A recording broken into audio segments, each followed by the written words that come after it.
have chosen to test this station's destructive power on your home planet of Alderaan, then name the system. Wookiee religions and ancient weapons are no match for a good blast striker coming up on Alderaan. You may fire when ready.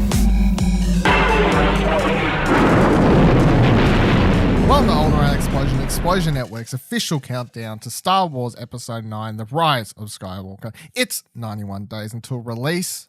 My name's Dylan Blight, your Jedi Master, and joining me, my Padawans, Ashley Hobbley. Hey Dylan, excited to be here so we can determine what is and what isn't pod racing. Finally, that we solved once and for all. And also, Ciaran Munchin. Wow, this is pod racing. Oh, so now this is good to know. That was a very quick answer to that So setup. this is pod racing, but what else is pod racing? Or is according to young Anakin Skywalker, everything is pod racing. Like everything. I like to think life is Just one big big old pod pod race. race. One big Yeah. pod race. In case Haven't you heard the popular hit by Rascal Flatts? Life is a pod race. I'm gonna race Rascal it. Flats. Yeah, Rascal Flatts. Yeah. They were the recording artists for Life is a Highway for cars. It's fine. Oh my fucking god! In case you haven't gathered, this episode is all about the hit band, the Cars. No, it's about the Phantom Menace as we're officially kicking off our film journey towards the Rise of Skywalker. Episode 1, of course, we're talking about this week, among a couple of other things, including the announcement of the Obi-Wan series, since felt like a good time to cover that news as well. And we'll be talking a little bit about Palpatine, because in case you didn't know, it's kind of a big deal. He's looming over the poster for the Rise of Skywalker. Going to be an important piece of that one. Fear is the path to the dark side. Fear leads to anger. Anger leads to hate. Hate leads to suffering.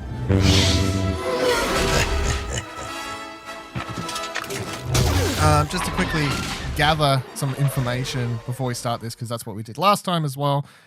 When was the last time you watched the Phantom Menace, Ash? 2 years ago when we recorded this small podcast called Alderaan Explosion. And would you say that watching it, you enjoyed it more or less or same than last time? I feel like I enjoyed it less because before it'd been several years before I seen it prior. So there was a bit of novelty to it. But this time I'm like, ugh, I have to sit through this. Yeah, it was rough. Wow. Ciaran, when was the last time you watched this movie, and how do you feel about it now compared to then? Well, I watched it like 2 months ago. It was even like a month or two ago. I randomly watched it while drinking with friends, and I enjoyed it a lot more while I was a couple drinks in than I did when I was watching it. Just sat in my room. Like it's a fun movie to make lots of jokes about. That is just. I don't know. There's a whole. I think my friends and me were watching through all of Star Wars. So we literally watched the first 2 movies a couple months ago. We're making our way through the Clone Wars animated series, and there's just stuff like I like making jokes about Palpatine throughout the prequels. I think it's really fun. Just people being like, "Can you just try on this hood for a second? Just for a sec. Let's just try." No? Okay. Or, like you just expect somebody to come in with dry cleaning for Palpatine with just a big black cloak. Just being like, here you go. Like, it's not the same as why don't they realize Superman is Clark Kent, because I like to think that Palpatine in the movie, he kind of switches up his tone, obviously. Like, it's when he's like, kill the Jedi. And then when he's like, they meet them, like, oh, hello. It's very happy for you to be here. It's all very exciting happening here at the council. Oh, it's my lady. more prominent in the animated series because his nose is such a big shape that you kind of like, there's no way anybody could miss that nose. That nose is massive. But he hides the nose under the cloak. No, it sticks out of the cloak. Yeah. Like, it is the most prominent part of his face. I don't know. While he's cloaked. There are a lot of people with big noses, so... not that shape. It's like weird. But anyway, I didn't enjoy it as much this time, but that's just because I wasn't reasonably You buzzed. weren't intoxicated. No, I wasn't intoxicated. But it's still okay. Question mark? Yeah, I think I can just say before we kick off this whole section of next couple of weeks of prequel rewatching stuff, I have like, I guess, indoctored myself to the point where I can just watch the prequels without like. I remember when I was so when I was a kid and I watched them, I liked them obviously, and I can very clearly say that because I was like an actual look. I remember, obviously we talked about this first season. Doesn't matter. It might be new listeners, of course. So, and it's also been 2 years. I went and watched the Phantom Menace in the cinema. My parents pulled me out of school to go watch it, and I would have been. So this comes out in 99. I would have been 7, I guess, right? So I got pulled out of school around 7 to go watch the Phantom Menace. So, and then obviously I watched the rest of the prequels as they released. So I was the proper like young kid age growing up, and so Ciaran would have been Yeah, I was about growing up watching these. Yeah. Ash is like old man watching these. Fucking movies, old. right? He I was, was like 12. he raced out of the first year of 11. university to get 11, actually, yeah. Yeah. Much older. Yeah, so I grew up enjoying these movies. And then, of course, I did the like cool kid thing when I hit my high school years where everyone would talk about them and shit on them and stuff. And then, of course, I joined in and I talked about and shat on them and joined in and saying they were terrible and shit and all these sorts of things because that's what everyone else did. And, you know, who had their You're a own follower. opinions back then? Yeah. Yeah, I was a little old follower. These days, I have my problems, of course, with all of these movies. Like, I have problems with any movie, really, that I can talk about on a critical level. I have my most problems with the one we'll talk about next week, but I can say that I can watch the prequel movies like anything else Star Wars, and I will enjoy watching all of these movies because the simple fact is I just enjoy watching anything that's Star Wars. Like, You know, there's 3 things that make me cringe in this movie. Like the things that make me cringe the most in this movie, and they all happen throughout the Tatooine arc of this movie. it's like the whole movie, basically. Like the whole movie, but like the bits in Tatooine with the pod racing and Anakin and just that whole section makes me cringe. And that is the relationship between Padme and Anakin. Just, I hate it because Well, it's not romantic. it's not, but at the same time, having knowledge of what happens in the future, just looking back, I'm like, this is fucking weird. Like, this is kind of weird. I physically cringe when freaking Qui-Gon brings up midichlorians. Because I'm just like, who thought this was a good idea? Like, who George Lucas. thought this shit was a good idea? And then, just Anakin in general. Just Anakin in general. I'm like, fuck, I hate this kid. I just want to, like... Can he special guest as a youngling? That's all I'm saying. No, I tell you what, they've way improved casting young actors. Like Yeah, kids they in make, films these days, they're like top notch, like the high end, high budget ones. You know, everyone loved this kid back in the day. Jingle All the Way and shit, man. You know what? I didn't mind him in Jingle All the Way. no, yeah, Anakin in this, you're just like, shut up, you twerp. yeah. Stop. That's because he didn't have as many scenes. It was Arnold Schwarzenegger running around trying to get this toy at Christmas time. Oh. Give me the toy. That's a Damn movie. you, Sinbad. Oh.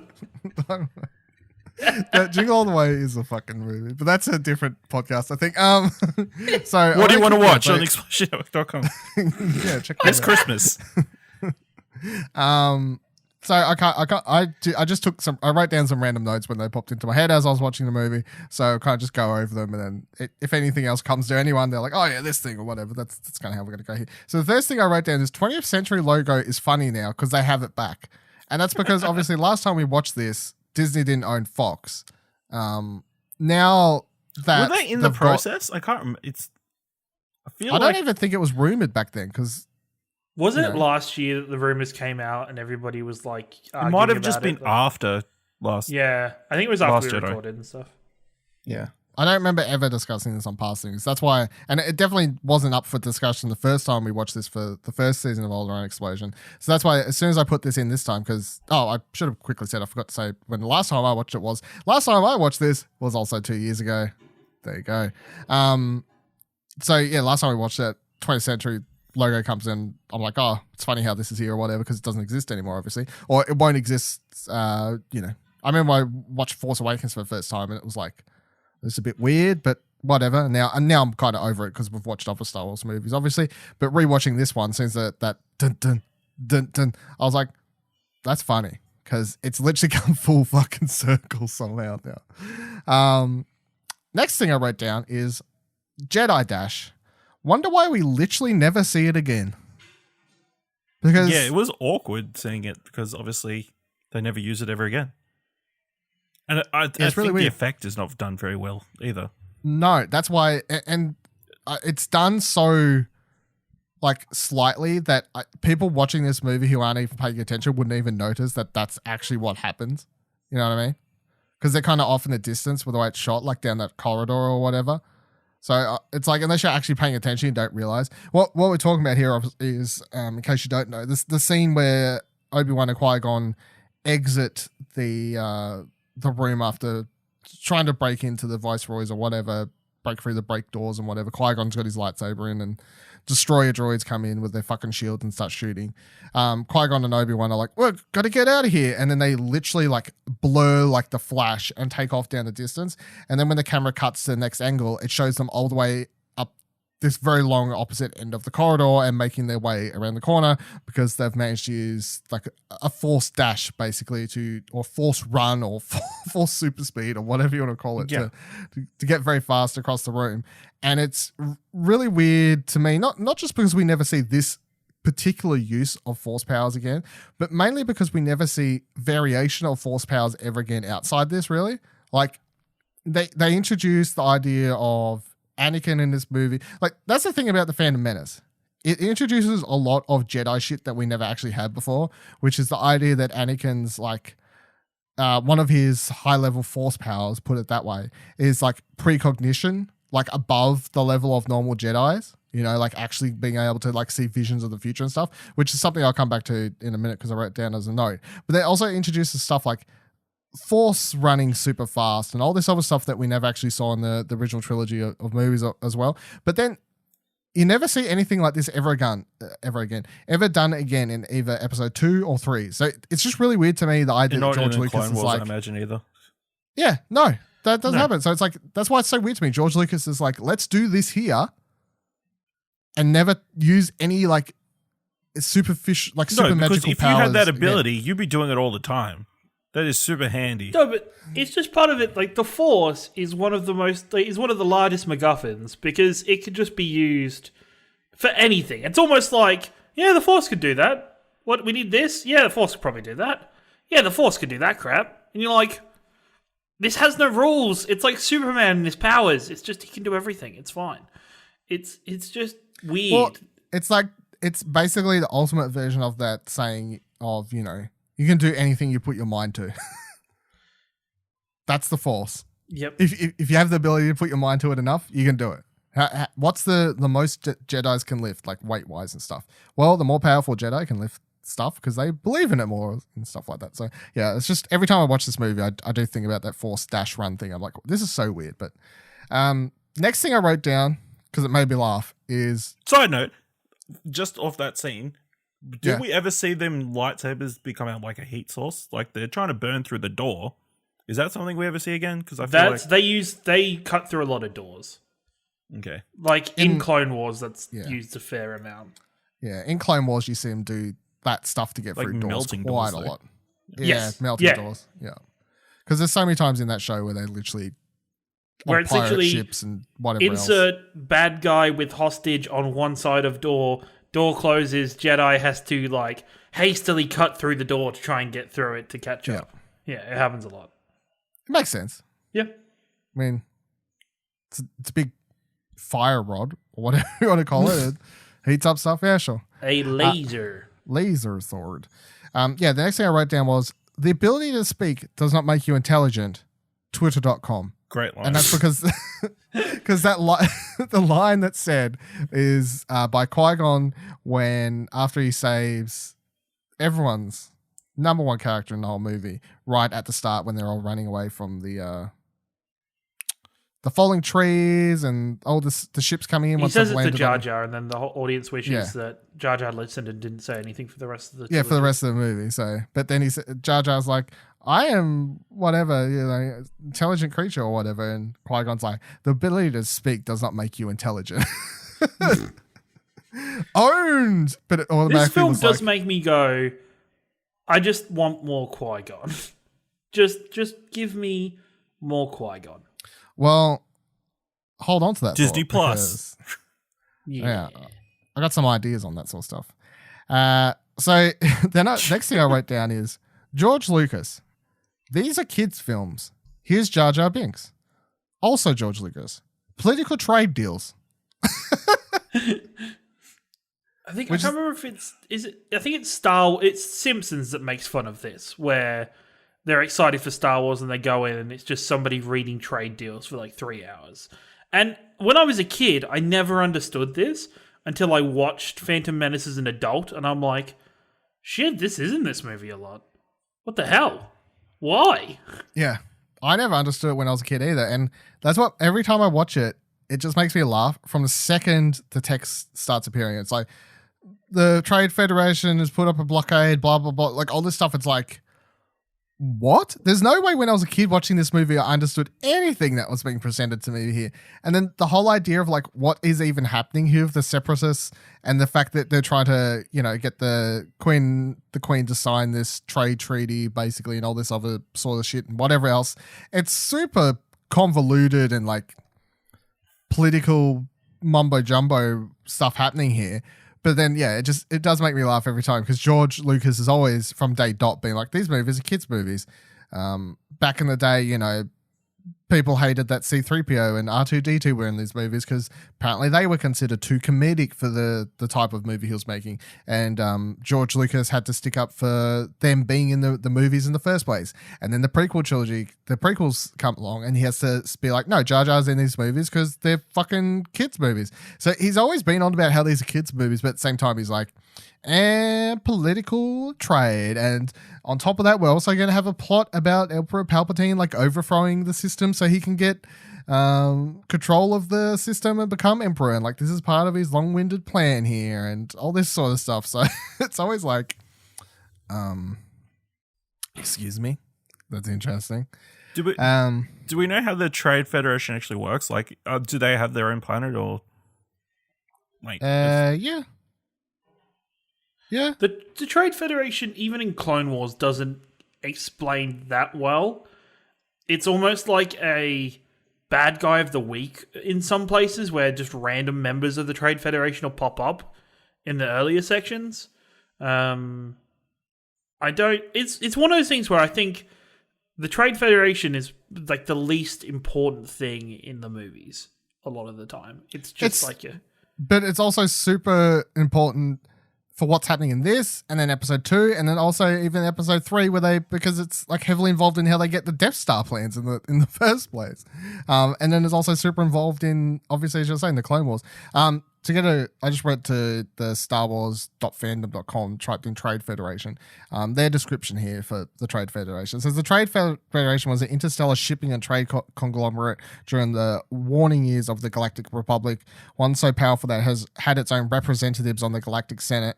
Viceroy Newt Gunray secretly allied with Sith Lord Darth Sidious to invade the peaceful planet of Naboo and cause a crisis in the Republic government, although his occupation was thwarted by Queen Padme Amidala and her forces. Escaping imprisonment, Gunray pledged his droid forces to the Confederacy of Independent Systems, and the Federation fought Republic and Jedi armies throughout the Clone Wars. Gunray and his fellow Separatist Council members were killed by Darth Vader at the end of the war, and the Trade Federation was nationalized by the now newly formed Galactic Empire. The Federation would often force planets into exclusive contracts, which in several circumstances gave them the ability to blockade planets and control system politics, which is what they cover a lot in the Clone Wars animated series. Often the Jedi will be sent to these planets that the Trade Federation is either attacking or like kind of trying to get to sign deals and whatever else. Like there's so many episodes covering that sort of stuff throughout that series, and Anakin and Obi-Wan and Ahsoka or whoever will go in and save the day or try and save the day, obviously, and so on and so forth many times over and over. But basically it's like the whole Trade Federation thing, even like Dooku, who's basically seen as the, you know, throughout all of the Clone Wars and stuff, he's kind of seen as the head of this movement, I guess, the political people, whatever you want to put it as. You know, by the time we get around to episode 3, he dead. And then as I just said, fucking Darth Vader's sent in, kills all of them anyway. So it's like all of this stuff just gets look, because once again, it's all just part of Palpatine's plan, you know? Like he constantly talks about how wanting this to happen, but he never wants it to happen. It's all just part of his literally using people to move chess pieces around so he can get to where he needs to be, which is the Emperor. That's all he wants. Big old sneaky little Emperor. What's the next thing I wrote down here? How rude. So I had to note this one because literally everyone in my family says this exactly like Jar Jar does. I mean, mum, dad, brother, me. Throughout our entire life, it's become one of those lines where I actually think people like my mum will say it and she doesn't actually remember where it's come from. But we all just say it. It's a thing in my family as well. It's how my parents talk to their animals. Like, did they just do that? How rude. Like, just like that, and you're like, I don't know. Did it come from Jar Jar? Has it been somewhere else? Well, I don't think of anything else that's done it, and I know I've said it since I was a little kid, and it's always with the, how rude. You know, like with the way he kind of says it as well. It's not like, how rude. You know, it's like, how rude. Yeah, so Jar Jar Binks officially, you know, people like make fun of him, but yeah, trendsetter, that's for sure. Apparently it was in Full House. I've never seen fucking Full House. Oh yeah, with the Olsen twins. Yeah. Yeah. How rude. So I wrote down similar notes to what you were talking about before, Ciaran, which is I wrote down little touches like Anakin yelling "Yippee!" ruined scenes. Just needed someone to be like, "Hey, please, George, no." Him with his friends is like so annoying. Like, it's not even just Anakin's acting. It's like the other random alien kids and the other boy that is with him. It's just like, what? Why is this here? Kitstar is the name of his BFF, by the way. Kitstar, probably going to return. He's probably who Snoke was the entire time. You know, Kitstar. Yeah. Definitely Kitstar. Yeah, it's just like things, because the whole initial dialogue when they walk into the scene and, you know, Qui-Gon's off talking with what's his name? Mental blanking. Whatever, I don't care. Watto. Yeah. Well, Qui-Gon's off talking with while he's off talking with Watto and stuff. The whole Anakin thing of being like, "Are you an angel?" I'm like, that's weird, but I'm at the point where I'm like, whatever. But the rest of the scene continues and stuff, and it's just when they finally get to the end, and then Watto's like, "Hurry up and clean this thing, and then I'll let you go." And then after talking normally for the entire scene, he's like, "Yippee!" puts his hands up and like runs off. I'm like, runs away. What the fuck? It's almost if like part of me feels like the yippee was even put in post. In post, yeah. I don't feel like it's a natural yippee on during the scene. It's like somebody's brought the kid into a recording room and said you need to say yippee or something to be excited. I mean, possibly. What was I up to here? Next thing I wrote down is Maul is so soft spoken because it's just, and the whole time he speaks in this where he's like, "I will do it, Master. I will kill them all. I will. For once, we'll finally reveal ourselves to the Jedi." Blah blah blah. It's so funny because like I'm so used to the last couple of years of watching Maul stuff. Is Rebels, where he's just constantly like he's yelling and manic and batshit crazy, literally. So it's watching this and just being like, "Master, we'll finally reveal ourselves," and blah blah. I'm like, holy shit, I got Darth ASMR over here where I've been dealing with fucking yelling. I guess it crazy would show. guy. I guess it shows a character journey for that character. Technically, it's probably not intended, but it shows this character that was probably groomed and brought up by Darth Sidious. Well, he was, yeah. Yeah, exactly. To, being probably very almost very robotic and very emotionless. And then that anger has grown more in him, and he's become more disconnected from what he grew up with, and it's just kind of he spirals with more and more shit that goes wrong in his life and happens to him. Like he gets crazier and he gets louder, and he stops having that control over himself like he seems to.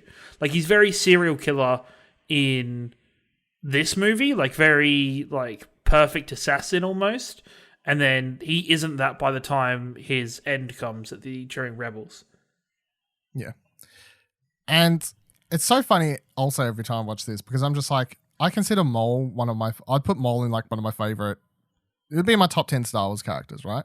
But it's so funny just watching this movie and being like, there's nothing to this character at all. Like, he looks cool. He has a double-sided lightsaber. You know, he obviously looks very evil and whatever else. But it's so funny to me how I can be like, yeah, but what they managed to do with him after this is just so good to the point where I'm like, yeah, he's top 10 Star Wars characters for me. Of course, his fight at the end of this movie still. Do you think what they've done for him is still what they should do for Boba Fett?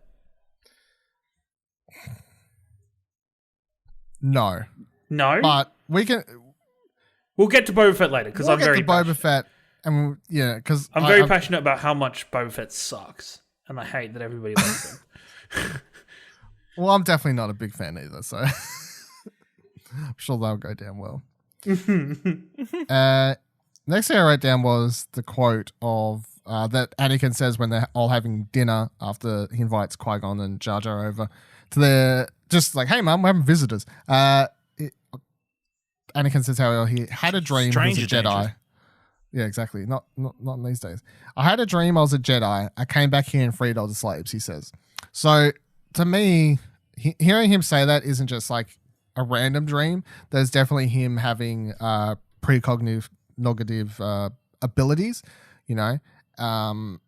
They're in extended material, they've dived into a bit, like other characters being able to see visions of the future and these sorts of things, particularly even in the more recently released Dooku, what was it, audio drama thing or whatever it was that they have on Audible.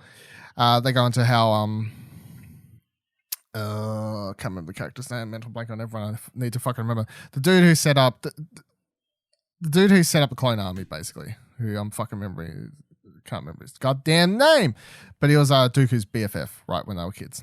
He has lots of visions of the future and these sorts of things and whatever else. And in the Clone Wars and stuff, they've gone over the idea of other characters. And Yoda's always on about how the future is, you know, you can look to the future, but the future's never set in stone. So to me, when Anakin's saying this, how I was a Jedi, I had a dream, I came back here and freed all the slaves, that's me.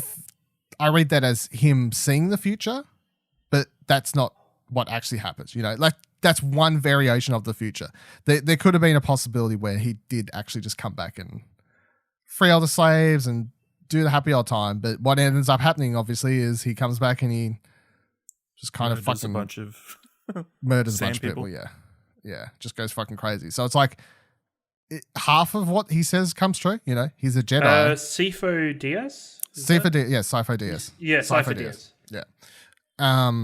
Which is mentioned when we'll talk about next week's movie, of course, because that's why Obi-Wan goes to the place in the first place, because they hear word of Sifo Dyas and all this sort of stuff.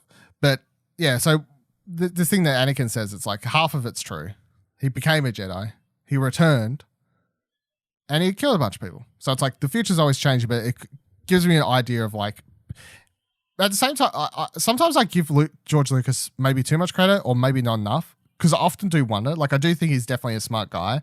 And as much as people can complain about certain things in the prequels and whatever else, I think when it comes to like actually like laying out story and having ideas about stuff and whatever else, I can't help but hear a line like this and be like, I just definitely feel like it's kind of meant to be said that way, like it's done on purpose. I don't feel like I'm just reading too far into it, you know? You're trying to find gold in crap. No. So next thing I wrote down is Anakin's birth / Rey's birth, because this is one of the rumor, well, not rumors, like ideas that people have around Rey's origins, right? Is it's basically going to be the same as Anakin's, in that when Kylo Ren says that she come from no one, that is technically true because a lot of people have the idea that she, much like Anakin, was just created by the midichlorians or either created by Palpatine, because there's the other thing about Palpatine actually being the one behind Anakin's creation. But either way, they're created out of nothing, right? Anakin had no father. He just was kind of created because he was supposed to be, the chosen one and blah, blah, blah, blah. Darth Vader 25. Comic book. Yeah. They explain. Oh, the Palpatine thing. Yeah. Yeah. The puppet master behind the strings of it all, yeah. So how do you feel about that being a similar thing for Rey then? Like Rey is the creation of Palpatine. Like it's Anakin version 2, basically. I hope not, because then it involves more midichlorians. It would, yeah. Yeah, I don't want that to be the case. I think it would be weird if that was going to be the twist.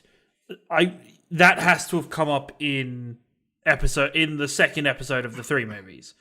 Like, it's your point from earlier. It's getting too late for these kind of reveals because there's little to no time for any new stories to properly develop and then resolve themselves in the space of the one movie. But, I mean, the idea of her origin was a big part of The Last Jedi.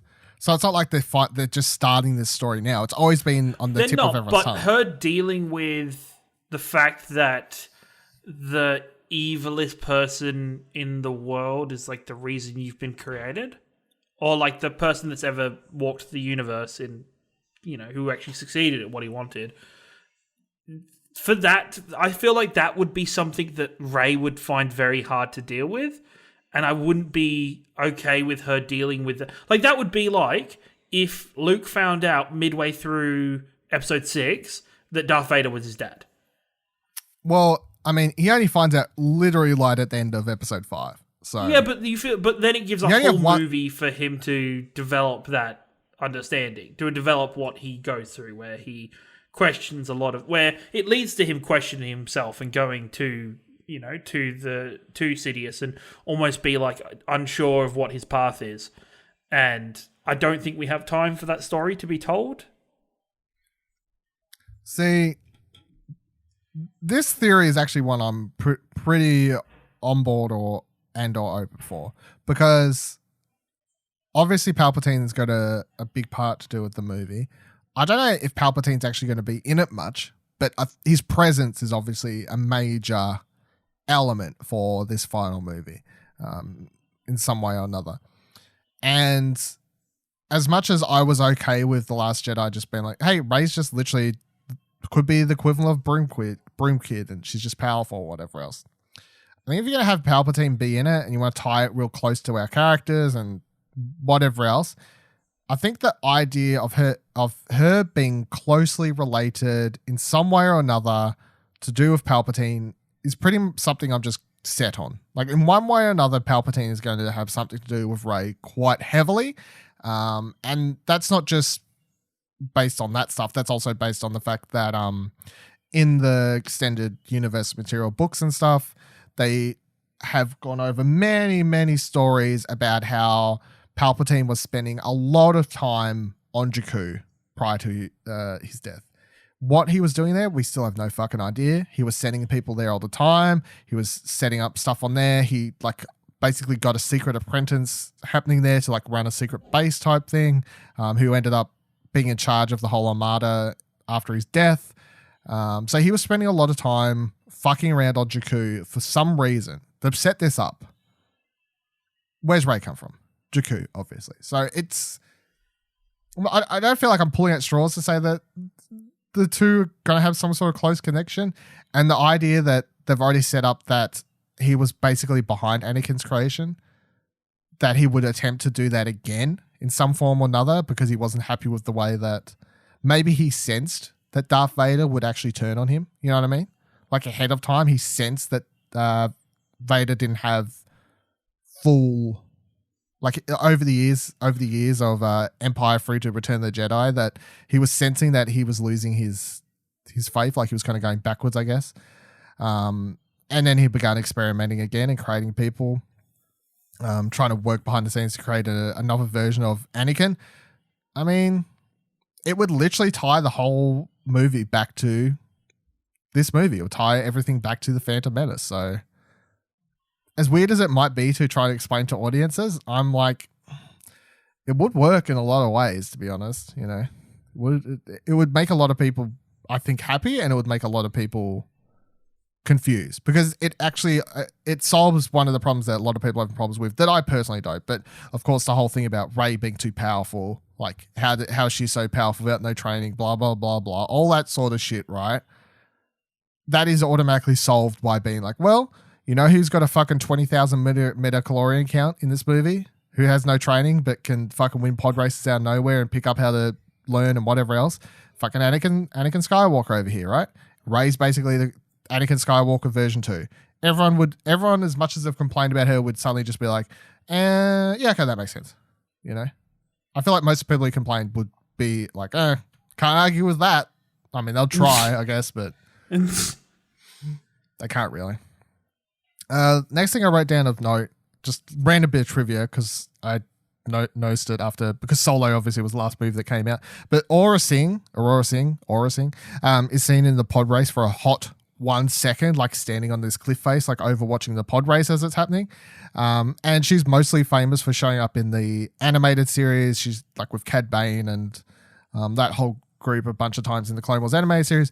But then most recently from Solo, it was one of the characters that was name dropped in Solo when Beckett talks about, I can't remember who says it to him. Is it Lando actually? Who's like, didn't you kill Aurra Sing? And he's like, yeah, like threw her down a fucking shaft or something like that. Like, she's the bounty hunter that's name dropped in that movie for canon junkies to be like, ooh. So yeah, she's in this movie for 1 second, which I didn't actually know. I don't think I never paid attention enough to be like, oh, there's Aurra Sing. And then the next note I wrote down was Palpatine spends so long putting together his plan. And I think it's just because, like, this is a lot more evident now because obviously we're getting ready for episode 12. Or episode 9, sorry. Fuck, maybe we'll be getting ready for episode 12 soon. Fucking hell, where did the other episodes come from? Jesus, 20 years from now is probably going to happen. But yeah, because obviously Palpatine spends so long of his life like fucking around in the shadows to even get to the point that we're at now in this movie, you know? Like, that's so long, like training up apprentice, like killing his master, all this sort of stuff that's happened, hiding in the shadows, getting to the place now where he's in Parliament, where he can start making his moves finally, which is where this movie takes place. There's already so much stuff that's happened prior to this of him just slowly but surely like wiggling his way to where he needs to be. And I think that's always been impressive enough as it is, as impressive as it is that you can be impressed at a bad guy and be like, you naughty guy, but damn, you're clever. With the new movie coming out and the idea of him having this contingency plan that's actually going to kind of possibly keep him around, like, because we still don't know if he's just going to be in the movie through like a holocron or like an evil presence, or if he's actually going to return because he's going to return in like a Voldemort type way, you know, like he's been clinging to life somehow and then they'll manage to bring him back to life, which I think is a quite high possibility actually. So the idea that he would have the contingency plan on top of like everything that he does to even get to that position, I gotta be honest, as much as the dude's evil as fuck, probably the smartest person in the whole fucking Star Wars franchise. Like, he knows how to play the long con. Like, he very much is. It's very interesting where everybody has respect for Yoda being so smart. Yoda's fucking dumb. And it's like, yeah, Yoda, you're a fucking idiot. Like, you get to, like, you watch the whole thing from a perspective and you look out and you watch some things that happen in Clone Wars that lead to Anakin getting really fucked up. And you go, oh, you guys are fucking idiots. What the fuck are you doing? Well, did he plan on them finding Anakin on Tatooine? I mean, there's a fairly good chance that his product could have just been stuck on the planet. No, but there's choices that Yoda makes that really fuck with Anakin. That you're like, what? Like, I've just watched an arc where Obi-Wan fakes his death. And like after that arc, like Anakin is so fucked up after that arc because he didn't know that it was a fake death, and he actually has to deal with them, and it's just so messed up. And like, there's just so many little things that you're like, what the fuck, you idiots? Like, why did you, like, all your talk about good and protecting people, and you just kind of, you don't do it. You just don't do it. You try, but you just make such terrible decisions. That's pretty much how I feel about the entirety of the Jedi from the prequel era. And that's kind of the point. They are terrible. Like, every decision they make leading up to the point of the Phantom Menace eventually leads to their downfall. Every decision they make, basically the decision to even join the war and kind of give up their whole thing of peaceful protectors from afar kind of thing, you know. And then they become generals and warriors and these types of things.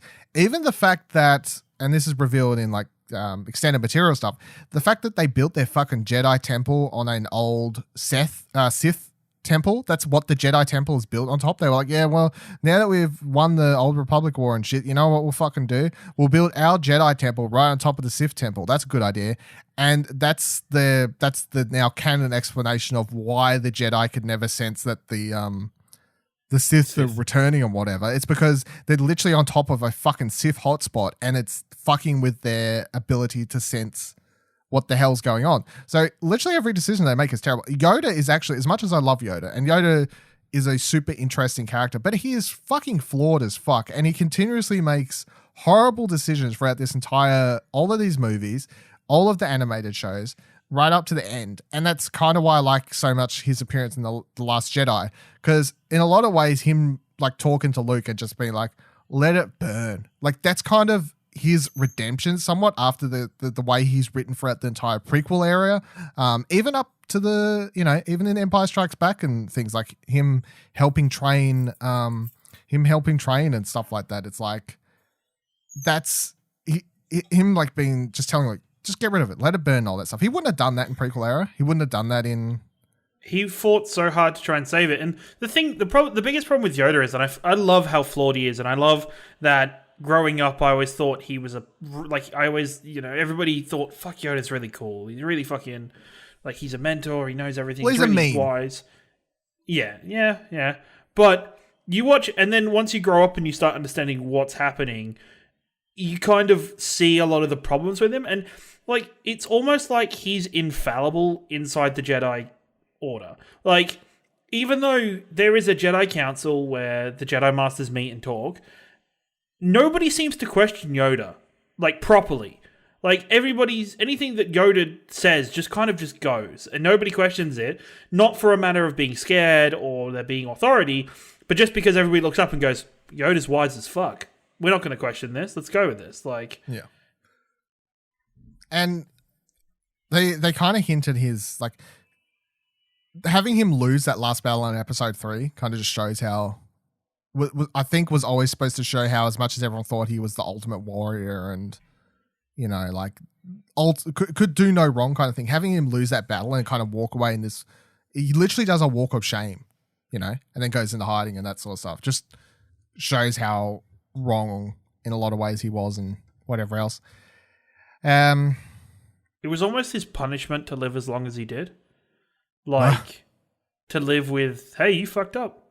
You did this. Like, this is all on you, buddy. Well, I mean, it's not all on him. Let's not go that far, but I know, but for him as a character, he would take it as that. Yeah, I mean, he would very much take it as this is all his fault. Yeah. So what did I write down next? I just wrote down the funny line because it makes me laugh. Do not defy the council again. Not again. Obi-Wan saying to Qui-Gon Jinn when he brings back Anakin and he's talking about trying to get him to join the Jedi Order. I kind of just love, because Qui-Gon is a character that we don't get much of, obviously, but they give you so many hints at actually the kind of character that he is, which is this, he's the hippie Jedi, basically. You know what I mean? Like, that's always what he is, and the way they kind of write him and stuff like that. And he's the idea that Obi-Wan, his Padawan, is like, don't defy the council again. Like, come on, Qui-Gon. Even just like the whole time, he's just like, fuck's sake, dude. Like, come on, Qui-Gon. why did I get... Why... Like, he loves Qui-Gon as his mentor, but at the same time, there is this sense of, why me? Why did I get Qui-Gon as my master? Like, fuck me. Every time.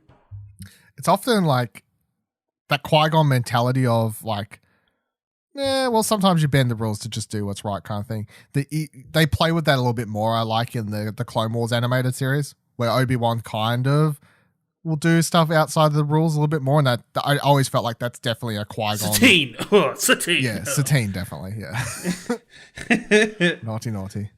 And the last thing I wrote down here, which will lead into, because I want to talk about the announcement of the Kenobi TV series at D23, obviously, fit that one into here. The last thing I wrote down was, so many times Obi-Wan could have given into hatred, but he didn't. Because, and that's kind of one of the things that makes Obi-Wan a character so good, right? Obi-Wan as a character is so good from this through to to his final moments, and involving everything about the Clone Wars animated series, especially the Clone Wars animated series, I guess. Like, a lot of my idea of Obi-Wan as a character actually comes from the writing from the animated series more so than just the movies. Like, I love Ewan McGregor's performance, but to be honest, the writing for the character is the best in the animated series. Yeah, definitely.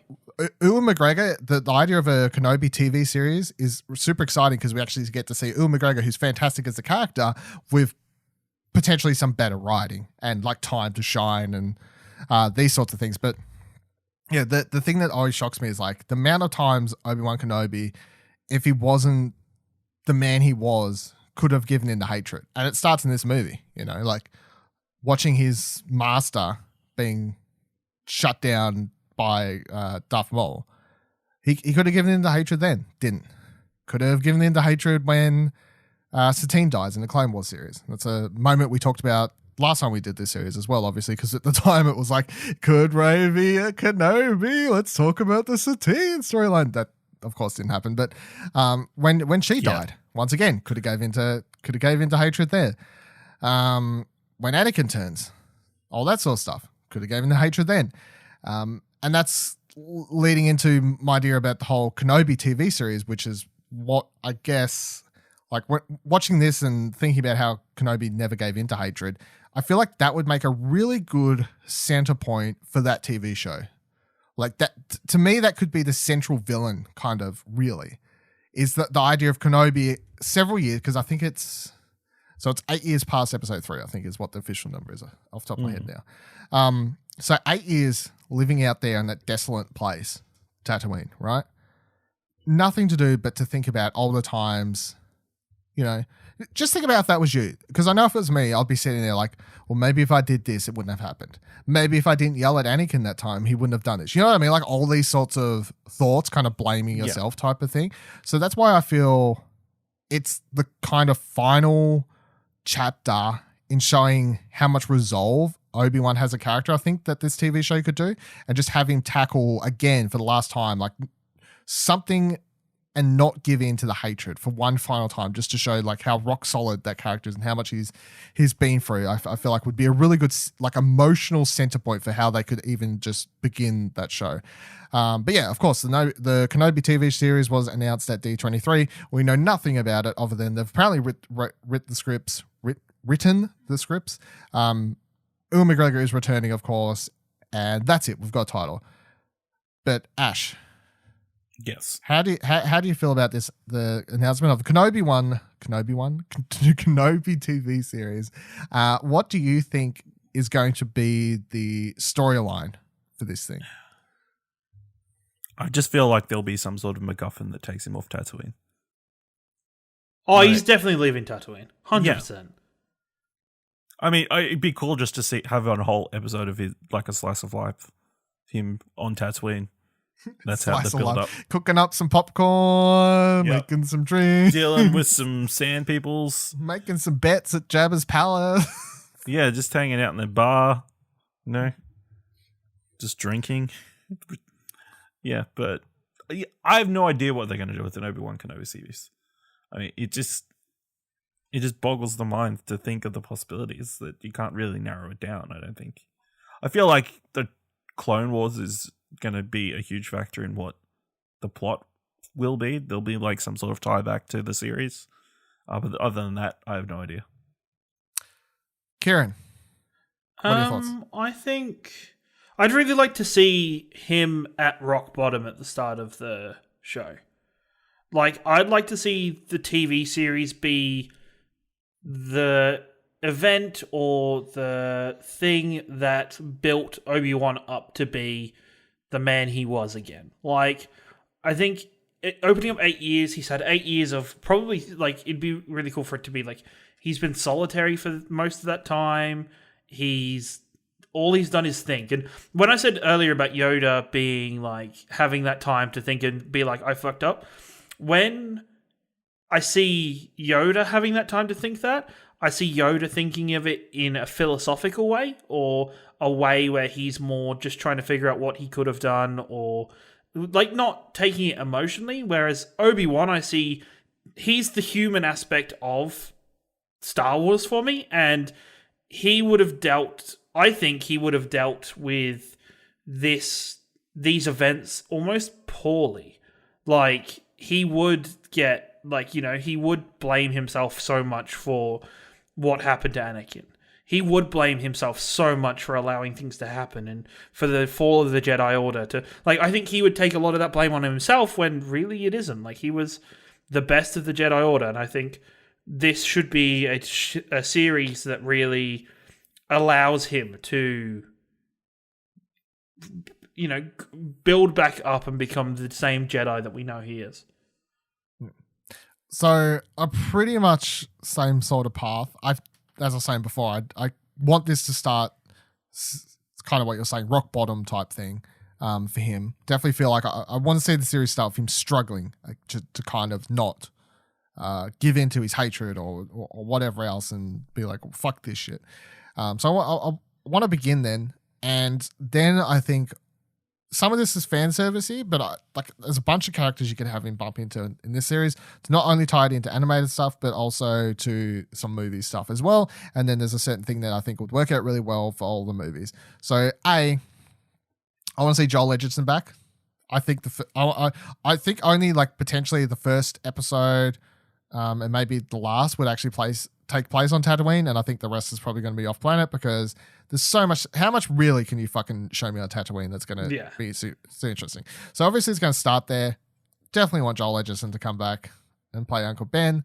Please give me that. That'll be exciting. I presume they'll cast some young kid to play Luke at age 4. No, he'd be. I guess he'd be 8. Yeah. So He'd be 8. Yeah. I guess have to cast some young kid to play as Luke, but Luke can be super important. It'll just be like, oh, there's young Luke, kind of how like in the Rebels episode where the Maul and Obi-Wan fight, that you see this young kid off in the distance kind of run off. It's like, and you hear somebody calling for him. You hear Luke, come in, get the side, and the music kicks in. It's like, it's very like just fan servicey moment or whatever. But yeah, so I want to see him come back.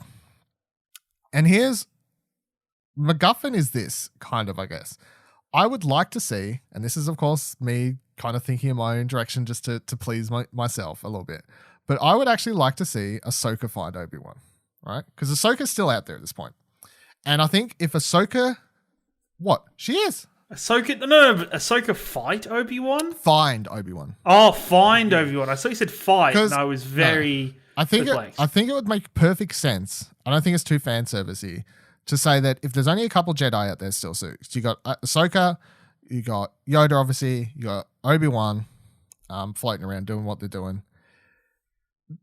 If Ahsoka's out there and she catches wind of Obi-Wan being on this planet, I find it hard to believe that she wouldn't try to make contact, like with him, if she reckons that he's still out there.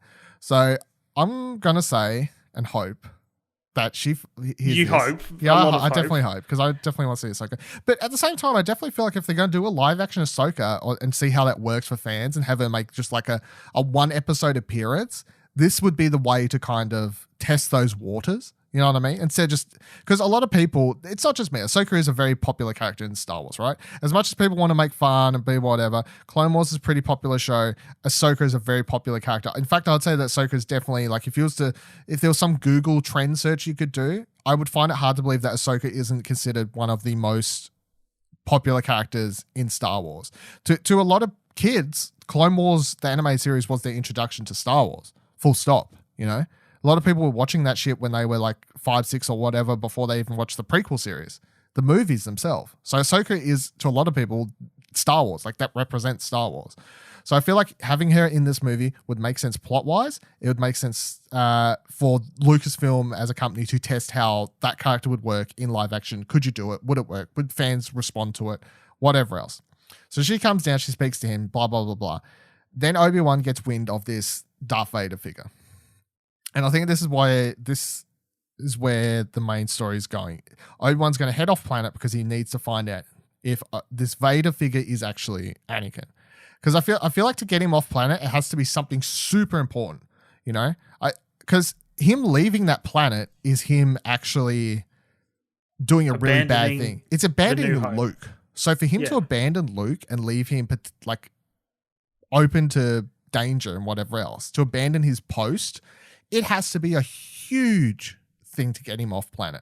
And the only thing that I can think of that would actually make sense would be if he thinks he needs to check for himself. Is this Vader fellow that I'm hearing word of from Ahsoka in my version?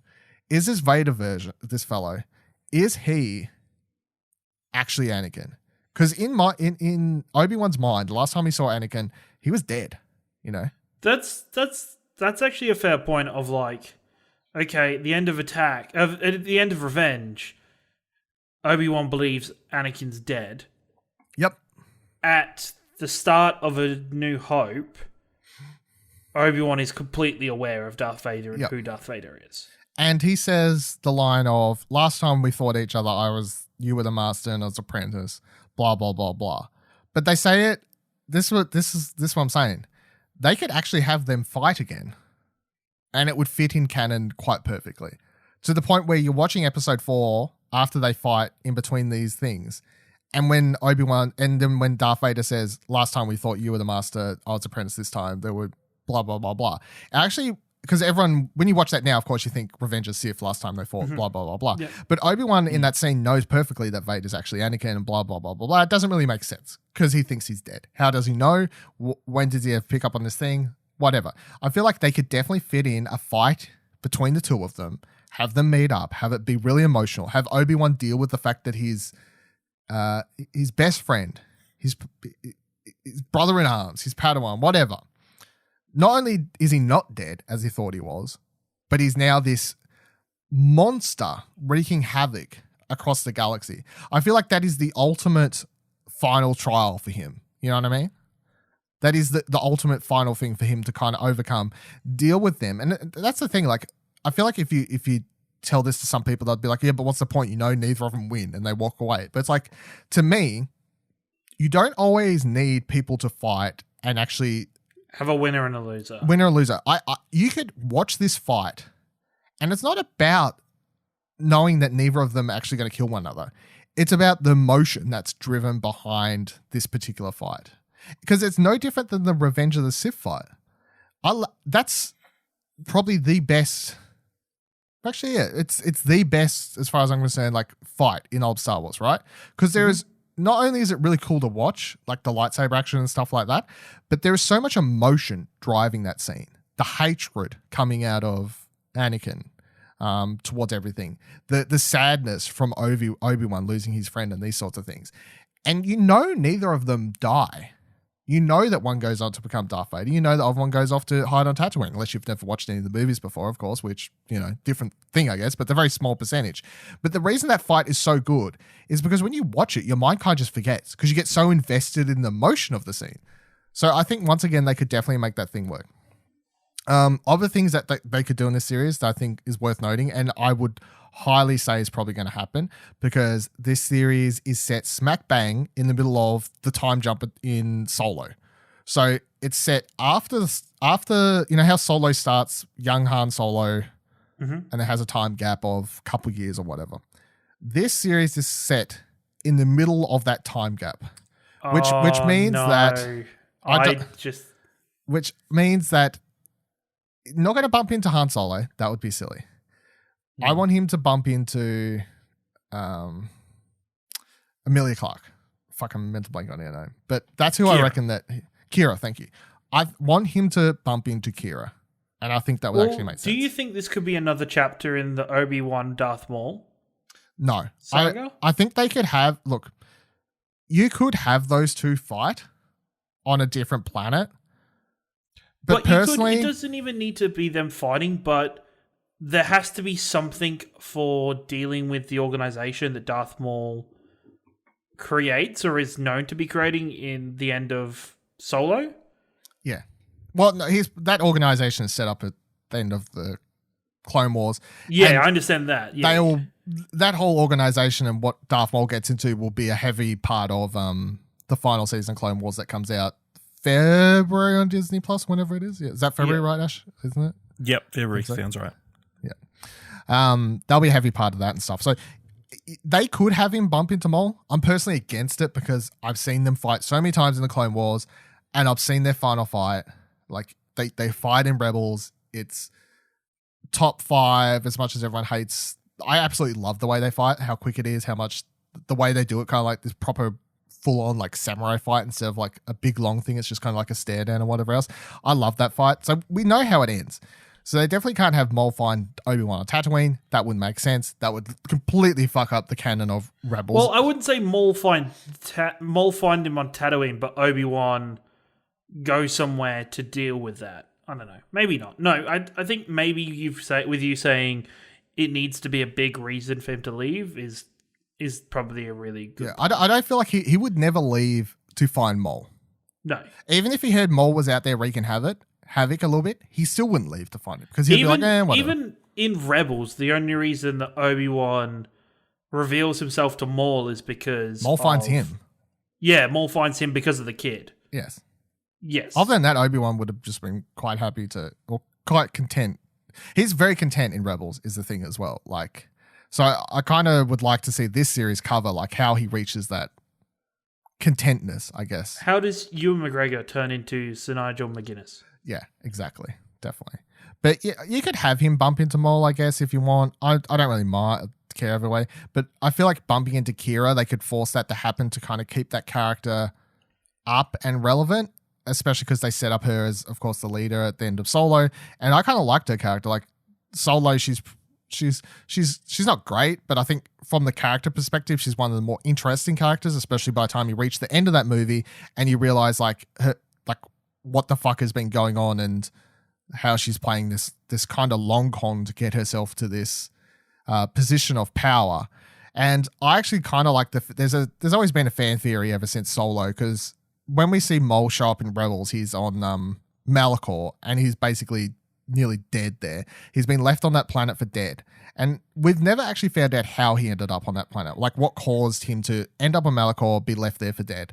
I've kind of like the fan theory people have had of Kira actually being the one to cause that. So if they ever want to set up that storyline of her actually overthrowing Maul somehow and taking control of that whole gangster organization or whatever of the underworld, then having her character like pop up in this series and be like, hey, remember, she's still a thing. And then maybe they do a Kira series or something like that, like a year or two later.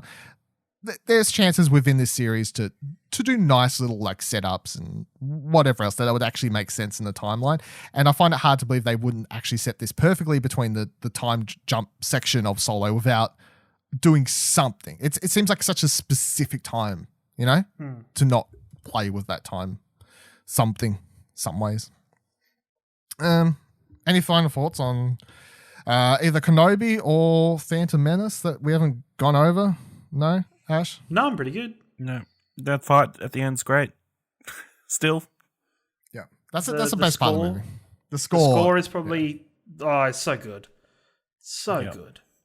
As much as people don't like the movies or whatever, I find it hard people to argue that the prequels potentially has like the best music of the. Oh, it's so good. Of the like franchise. I think if you just play the piece for that fight without the imagery of the fight, you could still replay that fight in your head just from the music. It's get hype music, If I see Jewel of the Fates pop up on my Spotify, it's like, dun, dun. I'm like, oh shit's going down. Like, who needs Skrillex? I got this shit. Like, fucking let's go. All right.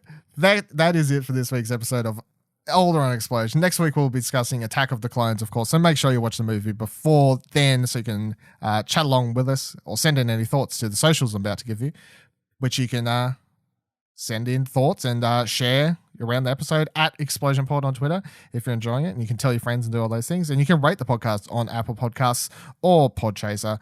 Alderaan Explosion is a Darth production of ExplosionNetwork.com, which is where you can also find What Do You Want to Watch, a fortnightly movie and TV podcast, which, if you like watching things, which is involved in Star Wars, you'd probably want to check that one out as well. You can follow me on Twitter at Vivaladil, Vivaladil. You can follow Ash on Twitter at Ashley Holby, ASHLEYHOBLEY. Can you follow Ciaran on Twitter at ya boy Ringo.